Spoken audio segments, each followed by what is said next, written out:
Bienvenidos a Como Mujer, un encuentro con mujeres inspiradoras. Nos van a contar cómo hicieron su recorrido sin atajos, cómo llegaron al lugar que ocupan hoy y cómo se sueñan a futuro. Nació en Bursaco en una familia de clase media, se recibió de contadora en la Universidad de Buenos Aires, ejerció esa profesión durante 10 años y Claudia Piñeiro luego de eso se convirtió en escritora, lleva escritos más de 15 libros y es una mujer que se compromete con las causas que tienen que ver con los derechos de la mujer y lo hace públicamente. Bienvenida, Claudia Piñeiro. Gracias, Mariana. Gracias por esta entrevista. Me habías contado una vez que había sido tu papá quien de alguna manera te alentaba a no suscribirte y a no estar siempre ligada a lo que sí tiene que hacer la mujer o no tiene que hacer la mujer, ¿no? Al estereotipo de la mujer, como que te había dejado de alguna forma ese legado. ¿Cómo fue? Sí, él en realidad lo que le parecía es que veía que las mujeres alrededor nuestro, mío, de mi mamá, etcétera, seguían un camino, ¿no? En la época de mi mamá todas las mujeres estudiaban magisterio, donde vivíamos, porque era lo que había, era difícil salir de ese rol. Mi mamá, que era una persona muy inteligente, estudió perito mercantil, pero tenía que subirse a un tren y trasladarse 1 hora para poder hacer esto todos los días. Ella también tiene que ver con esto, pero mi papá, lo que vos decías es, por ejemplo, no me dejaba ir a hacer corte y confección que hacían mis amigas, le parecía que tocar la guitarra también, no, mejor jugar al tenis, una cosa más de deporte, y siempre me incentivó para estudiar, ¿no? Para estudiar mucho y para estudiar cualquier cosa que yo quisiera, no importara si era algo relacionado con lo femenino o con lo masculino, ¿no? Y también en tu colegio, en Un comunista en calzoncillos, que es una novela medio autobiográfica, ¿no? Que hay cosas que tienen que ver con tu vida. Hablas de esta cosa de ir al colegio y que había una campana y llegabas a tu casa y tenían una concepción totalmente distinta de la vida y había como que de alguna forma aparentar o callarse o hacer silencio, ¿no? Como que el silencio te ayudó ahí para poder ubicarte en esos dos lugares, en esos dos mundos. Sí, el silencio era un momento de la época también, porque además la cuestión no era solamente querer parecerte a todos los demás, sino que era el momento de la dictadura y entonces decir que en tu casa tu papá tenía ideas de izquierda o que le parecía bien el comunismo, lo que sea, era peligroso en un punto, ¿no? Uno tenía miedo de, bueno, digo esto, quizás con el tiempo yo pensaba, a lo mejor entre esas compañeras que también parecía que todos pensaban diferente, ¿no? Que estaban del otro lado, a lo mejor también había alguien como yo que callaba, porque eran momentos en los cuales había que callar. Pero esa novela justamente transcurre en el pase de la infancia a la adolescencia, ¿no? Y todas esas cosas que uno tiene que empezar a decir, bueno, ¿tienen razón lo que me dicen en mi casa o tienen razón lo que me dicen mis amigos, ¿no? Cuando uno quiere empezar a ser como los demás. Pero era un momento muy difícil y ser como los demás tampoco me caía tan bien, porque a mí me gustaban las ideas políticas de mi papá, ¿no? Te sentías obviamente más identificada. Sí. Y ahí también ese silencio que te nombraba, ¿no? Vos lo nombrás como que el silencio fue también una fuente de cosas buenas que vino después, ¿no? Ese silencio quizás te generó la posibilidad de escribir, no sé. Sí, vos sabés que Reinaldo Arenas, que es un escritor cubano muy bueno, tiene una frase que dice algo así como que uno escribe para llenar de palabras silencios anteriores, que yo la tomo en algunos de los discursos, la tomo porque me gusta muchísimo esa cosa de decir, bueno, como escritor, muchas veces te encontrás escribiendo algo, aunque sea ficción, aunque no tenga nada que ver con tu vida, pero que decís, claro, estoy escribiendo esto por aquello que me pasó tantos años atrás, ¿no? Es como una cosa de justicia poética, de recapitular, de evocar de otra manera un hecho que puede haber sido, no digo traumático, pero impactante en tu vida, ¿no? Entonces me parece que esos silencios, muchas veces tenemos que guardar silencio y en el momento no sabemos qué decir o no podemos decir, pero después en la escritura aparecen, ¿no? Entonces la escritura es como un reparador del silencio en ese sentido. Si tuvieras que hablas de evocar a las mujeres que de alguna forma te marcaron, que fueron inspiradoras para vos, que te marcaron un poco algunos caminos de tu vida. Por ejemplo, tu madre, ¿no? Que comentás que fue muy fuerte en la enfermedad. Sí, a mí me gusta, a veces cuando la gente dice, la primera es mi mamá, parece como que lo decís desde una cosa infantil en el sentido de, bueno, para todos, para bien o para mal, tu madre ha marcado tu vida, ¿no? Pero lo digo básicamente, como decís vos, rescato algunas cosas de mi mamá que fueron trascendentes, ¿no? Entonces me gusta ir a lo puntual, no a lo general, no porque era mi mamá, pero mi mamá tenía una característica que a mí me ayudó muchísimo en la vida, que es el humor. Mi mamá se podía reír de cualquier cosa con una risa contagiosa, una risa inteligente, ¿no? Porque se reía de cosas, digamos, de una mirada irónica e inteligente, que te salva en los peores momentos, ¿no? Esa cosa que vos decís, estás en el peor momento, pero te terminás riendo y eso te salva. Bueno, mi mamá tenía esa característica. Y después en la enfermedad también fue muy importante para mí, cuando escribí Elena Sabe, porque algunos me dicen, pero este personaje es increíble, que con el deterioro físico que tiene, con ese cuerpo que no puede manejar, etcétera, sigue queriendo vivir. Y mi mamá era eso, mi mamá tenía esa enfermedad, no tiene nada que ver con el personaje de la novela, pero tenía esa enfermedad, y a pesar de lo grave que era esa enfermedad en ella, porque hay distintos tipos de Parkinson, en el caso de ella era un Parkinson muy grave, ella seguía luchando, y si le hubieran dado la oportunidad de seguir como estaba, toda achicharrada, sin poderse mover, o vivir, seguro elegía vivir. ¿Hay algo en vos de esa lucha?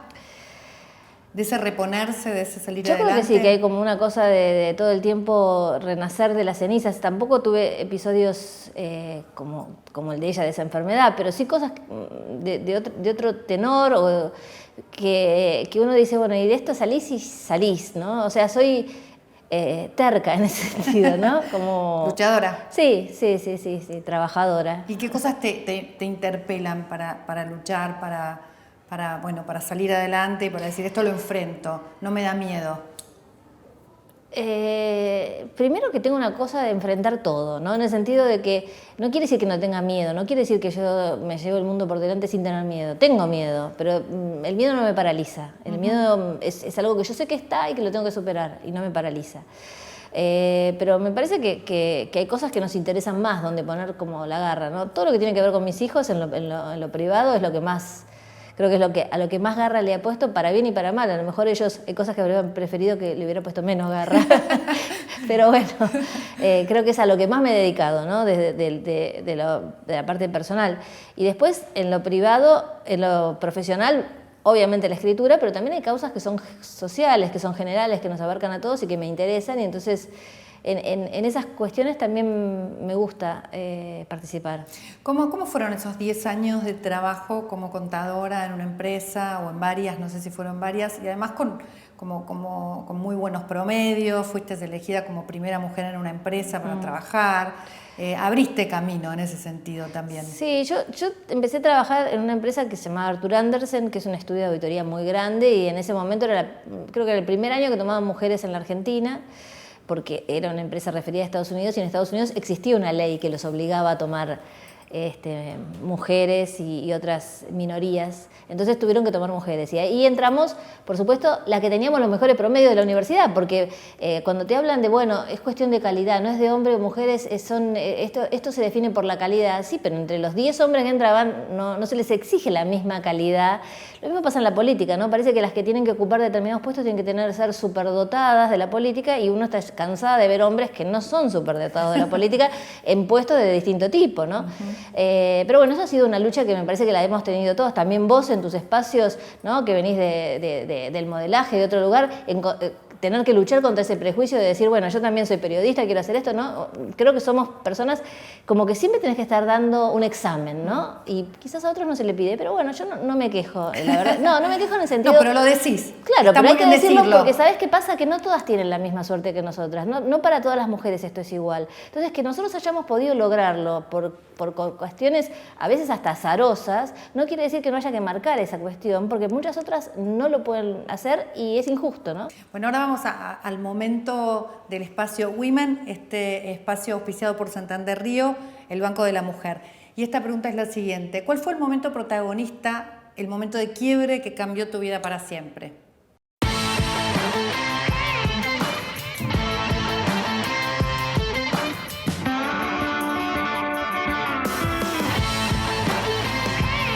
Women, el Banco de la Mujer. ¿Cuál fue el momento protagonista, el momento de quiebre que cambió tu vida para siempre? Yo creo que un momento que recuerdo así como muy impactante fue cuando en el premio Clarín anunciaban quién había sido el que ganó el año que yo gané con Las Viudas de los Jueves, y dijeron que la ganadora de esa novela y que yo era la ganadora. Ahí realmente sentí una cosa, la sensación que yo tuve es sentir al fin. al fin se me da esta oportunidad, ¿no? Como que uno, como yo venía peleando el hecho de escribir, había ya escrito Tuya, había escrito otras cosas, pero esa oportunidad de que te publique una editorial con la visibilidad de Alfaguara y un premio como era el premio Clarín, un premio que tiene y que sigue siendo, ¿no?, de mucha visibilidad, era como la oportunidad de decir, bueno, acá hay una gran oportunidad. Lo sentí como en el cuerpo, ¿viste esa cosa que sentís en el cuerpo que dicen tu nombre y dicen tu novela y decís, bueno, acá hay algo, ¿no? Eso fue un hecho muy trascendente, porque a partir de ahí cambió totalmente mi vida. Ya dejé al poco tiempo de trabajar de contadora, de otras cosas, y me dediqué a la escritura, ¿no? ¿Cuál fue la adversidad que tuviste que enfrentar hasta ahí, hasta ese momento en el que sentiste, bueno, ahora sí, esto es lo que quiero hacer? Que me decías que habías empezado. La adversidad más que nada era conmigo misma, ¿no? En este sentido, en mi familia no había escritores, no había gente relacionada con el arte, entonces, a pesar de que yo escribo desde que sé escribir, a pesar de que para mí es ontológico, es necesario, no puedo dejar de escribir, me costaba imaginarme como escritora. Me parecía que yo tenía que ser otra cosa y además si quería escribir, ¿no? Y además ir a talleres literarios para aprender a escribir, pero me costaba pensarme como escritora. Me parece que la adversidad era esa, barrer el propio prejuicio de que yo también podía con esfuerzo, con dedicación, con terquedad, a lo mejor ser escritora, ¿no?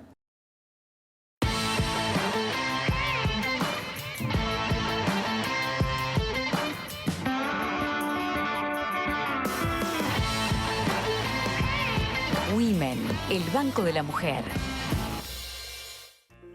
¿En quién no? Hay personajes que tienen un hilo conductor. Este último libro, ¿no? El último libro que escribiste, en realidad, que es una antología de cuentos, tienen un hilo conductor que tiene que ver con las personas que tienen cierta adversidad o cierto abismo, están frente a un cierto abismo, y con la empatía de poder entender a esas personas. ¿Cómo es la empatía que debemos tener o con la que debemos mirarnos y mirar a las mujeres? Yo creo que la empatía lo que te obliga es a ver al otro como un otro, ¿no? Hay algunos que dicen que la empatía elimina al otro. Yo creo que porque te hace igual al otro. Es todo lo contrario. La empatía lo que hace es poderte vos poner por un rato en el lugar del otro para entender que ese otro es diferente a vos. Si no, nunca llegas a entender que es diferente a vos, ¿no?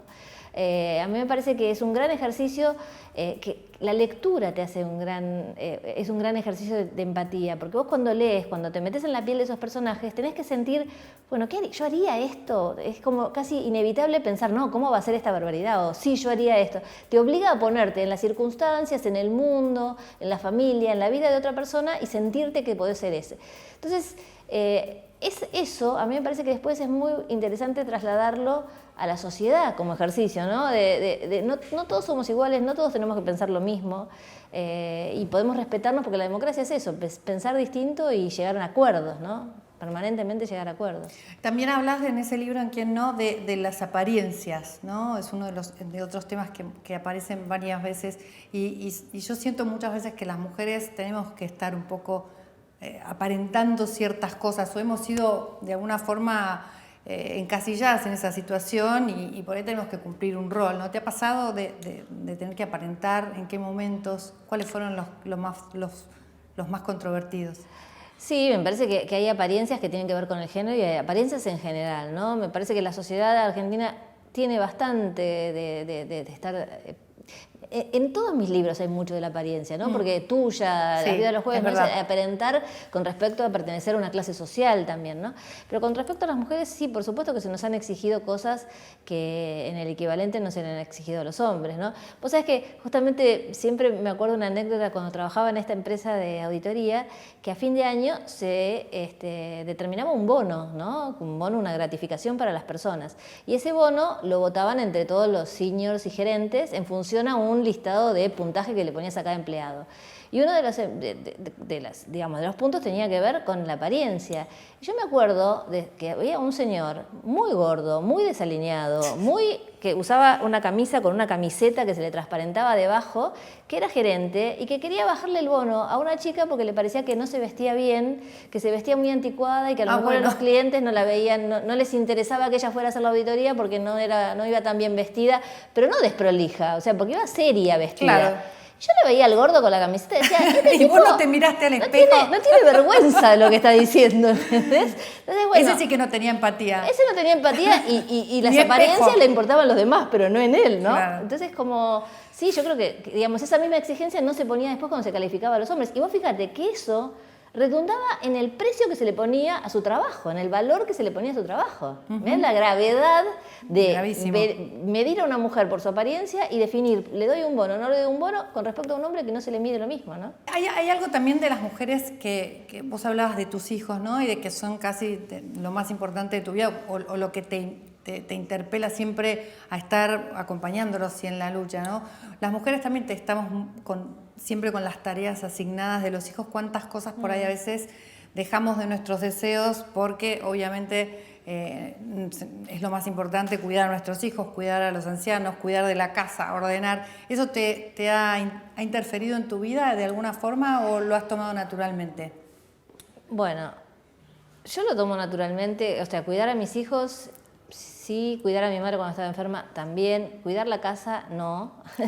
Porque bueno, ahí entra el análisis que hacía mi papá. Bueno, vos trabajás de algo que es lo que te gusta y a lo mejor podés contratar a una persona que haga la tarea que vos no querés hacer. A mí no me gusta hacer determinada tarea, como puede ser planchar, por ejemplo, que detesto planchar, pero entonces hay alguien que lo hace muy bien y que a lo mejor le sirve trabajar de eso, el trabajo. Pero más allá de eso, a mí me parece que es un análisis más profundo el que tenemos que hacer, porque las mujeres decimos, bueno, lo más importante es nuestros hijos y los tenemos que cuidar y la gente mayor, pero también es el chip que nos han metido, digamos, para que funcione el mundo capitalista, alguien tiene que hacer trabajos gratuitos y ese alguien somos nosotras. En este mundo capitalista, para que el hombre vaya a trabajar, digo antes, ahora está bastante más repartido, ¿no? Vaya a ir a trabajar con su corbata y su camisa planchada, etcétera, etcétera. Hay una mujer que planchó la camisa en la casa gratuitamente, que hizo la comida, que arregló el cuarto, etcétera. Y todas esas tareas de cuidar a los hijos, a la casa y a los padres es tarea gratuita que hacemos las mujeres y que como nos pusieron ese chip, aparte, si no lo queremos hacer o nos quejamos, nos tratan de desamoradas, de locas, de no sé qué, cuando en realidad debería ser algo que se reparte entre todas las personas de la familia. Digamos, si hay gente anciana en tu familia, hay que repartírselo entre todos los que pueden ayudarlos, y si hay niños, probablemente hay que repartirlo entre todos los que... entre los dos padres, cosa que ahora generacionalmente me parece que ya está cambiando bastante, ¿no? Yo Eso las te iba a preguntar. Digamos, ya a mí me han tocado parejas que han sido muy compañeros en el cuidado de los hijos, pero cada vez más, o sea, es bastante raro encontrar ahora parejas donde este rol se pone tan estricto, pero independientemente de eso sigue habiendo cosas que están como demasiado enquilosadas, ¿no? Entonces, si no tomamos conciencia de ellas, si no tomamos conciencia de que ahí estamos haciendo un aporte social a la sociedad gratuito, esto no se termina nunca. En tus libros ya hablabas, en varios, del aborto, ¿no? En tuya, en Elena Sabe, en Quien no, ¿no? En Una suerte pequeña hablabas de la maternidad también. ¿Cómo fue el momento en que sentiste que tenías que ponerle palabra y involucrarte de otra forma en la lucha por conseguir el aborto gratuito, ¿no? Bueno, es un tema que, como decís vos, está desde mi primer novela, con lo cual hay fantasmas que para todos los escritores se van repitiendo, ¿no? En mi caso es la hipocresía, la muerte, el aborto, que tiene que ver con la hipocresía y con la muerte y con los silencios, ¿no? Digamos que esas cosas abstractas que vos nombrabas antes, ¿no? El silencio, las apariencias, la hipocresía, el aborto es algo concreto que tiene que ver con todo eso, ¿no? Entonces apareció en muchas de mis novelas y también en uno de los cuentos de Quien no. Cuando apareció el debate en el 2018, el tema ya existía en la campaña por el aborto legal, seguro, gratuito, etcétera, pero tomó una dimensión pública que fue diferente y que fue lo que nos permitió llegar a discutirlo en diputados y en senadores. Y en ese momento lo que sucedió es que muchas de nosotras nos manifestamos en nuestras redes, en entrevistas, lo que sea, y a mí lo que me pasó concretamente es que cuando fue todo esto, las mujeres que estaban en la campaña por aborto legal, seguro y gratuito me pidieron si podía ir a hablar a diputados, porque lo que les estaba pasando es que iban a diputados personas muy bien preparadas, sumamente interesante lo que decían, pero a veces los diputados estaban con el teléfono, tomando el café, charlando con otro y nadie prestaba atención hasta que traían una actriz, un periodista o alguien que le llamara la atención desde otro lugar. Entonces me pidieron en ese marco, bueno, ya que vos estás apoyando la campaña, que eso te molestaría, y a mí me pareció que hasta era como una obligación, digamos, como una obligación con la sociedad, ¿no? Sí, como decíamos antes, bueno, sí, no es que no me daba miedo ir a hablar ahí, pero vamos igual, ¿no? Entonces así surgió. Y entonces a partir de eso hubo más reportajes con respecto a eso, hubo también más agresiones y eso también me da más valor, porque decís, ¿pero qué pasa que la gente te agrede por esta cuestión, ¿no? Que te tratan de censurar en determinados lugares, que te mandan amenazas, ¿no? Entonces, en vez de amedrentar, eso yo creo que incluso me motivó a pelearlo más. Dicen, no hay derecho que uno tenga que callarse estas cosas porque hay otros que les molesta este discurso, ¿no? Entonces, bueno, fue como creciendo naturalmente. Yo lo que quiero rescatar es que todo lo que pasó alrededor de la ley del aborto es un logro grupal, ¿no? Lo hemos hecho entre todas, no lo hubiéramos podido hacer ninguna de nosotras solas. Entonces, que yo haya ido a diputados o que otra persona haya tenido otra participación o la gran participación que tuvieron actrices argentinas, todo eso es acobijadas por un montón de mujeres. O sea, hay un montón de mujeres, quizás anónimas, que estuvieron luchando porque salga esta ley y sin todos esos esfuerzos no hubiera llegado a tener la primera sanción en diputados y bueno, y después en senadores no tuvimos la misma suerte, pero seguimos en la lucha. Hay otras luchas también con las que te involucras, ¿no? Bueno, el feminismo es una palabra que antes no usabas porque decís que no te sentías tan con derecho a hacerlo, porque quizás no la comprendías tanto. Hoy ¿cómo te resuena feminismo? A mí me parece raro que alguien no sea feminista hoy, porque la palabra feminismo lo único que implica es pelear por el derecho de las mujeres. Hay mucha gente que es ignorante y te dice, te lo compara como si fuera un antónimo de machismo y no tiene nada que ver. O sea, feminismo es luchar por los derechos de las mujeres. Entonces, ¿quién podría no ser feminista? Pasa que cuando yo era más chica, en otros momentos, ser feminista implicaba pertenecer activamente a un movimiento feminista y yo nunca había participado activamente, entonces me parecía que, bueno, que había otras que habían estado en esa lucha y que merecían ese título y no yo, pero creo que hoy ya comprendemos que feminismo... Ahora sí.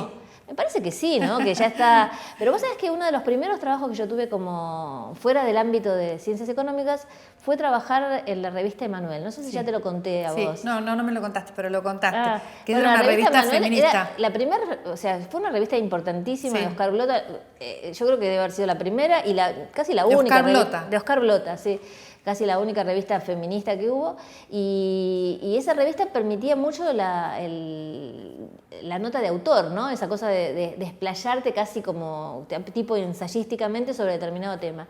Y yo una de las notas que escribí para esa revista fue una nota que se llamaba Preservativos, una fobia masculina, que tenía que ver con que cuando empezó todo el tema del SIDA en la Argentina y en el mundo, ¿no? Que empezó esta cosa de concientizar a todos que teníamos que usar preservativos en las relaciones sexuales, hubo una gran oposición de los hombres y de la Iglesia, como no podía ser de otro modo, y el Papa del momento salió a decir que no había que usar preservativo, que era malo, etcétera, pero muchos hombres tenían un prejuicio con que no sentían, con que no era lo mismo, con que etcétera, etcétera. Entonces, esa nota hablaba de eso, ¿no? De la fobia de muchos hombres a usar preservativo. Y cuando a fin de año había un premio que se llamaba Premio Pléyade a la nota en revista femenina, y me acuerdo que yo mandé esa nota y compitió con una nota que era de macetas y otra que era de bricolage. Y yo decía, qué rara esta terna. Y por suerte gané el premio, fue mi primer premio. Así que le tengo mucho cariño a esa nota. Sos ganadora de muchos premios. Y digo, bueno, a ver, yo no me decía feminista en ese momento, pero gané un premio. Compitiendo con macetas y bricolage y hablando de preservativos y de los hombres que les molestaba usar el preservativo. Creo que me merezco el título. Si creemos en el destino, estás absolutamente destinada a abrir caminos sobre temas de los cuales no se habla, ¿no? Es eso, de romper el silencio. Porque el aborto también logró eso. El aborto, vos te debes acordar perfectamente, es una palabra que no se usaba, no se decía la palabra aborto. Hemingway tiene un cuento que es Colinas como elefantes blancos, donde no se usa la palabra, no se nombra la palabra. Yo en Basura para las gallinas, que es quien no, tampoco la usaba, porque hasta no hace mucho tiempo no decíamos de la palabra aborto, ¿no? Y creo que eso es un gran logro. El debate sirvió para eso. Es un gran logro, lo puso sobre la mesa. Lo puso sobre la mesa. ¿Qué les dirías a las mujeres para inspirarlas, Claudia?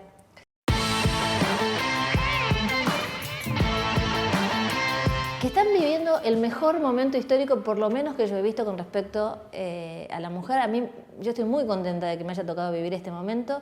Les diría que esto no vuelve para atrás, o sea, que aprovechen las oportunidades que se abren a partir de ahora, que las oportunidades que se abren a partir de ahora no son porque nos ponen un cupo y entonces ahora tenemos que ir a buscar mujeres, son porque las merecíamos antes, y como las merecíamos antes y no nos las dieron por tanto tiempo, ahora parece como, ¿qué está pasando? Dentro de un tiempo va a ser todo tan normal, va a ser lo mismo que sea mujer, que sea hombre en determinados puestos, pero mientras tanto, en este momento hay que hacer este tipo de visibilización para compensar tantos años de estar por detrás, ¿no? Y de silencio. Y de silencio. Volvemos al silencio. Sí. Muchas gracias. Gracias a vos, Mariana. Bueno, esta es una historia de una mujer que puede ser la tuya, puede ser la mía, puede ser la de cualquiera de nosotros. Nos vemos la próxima.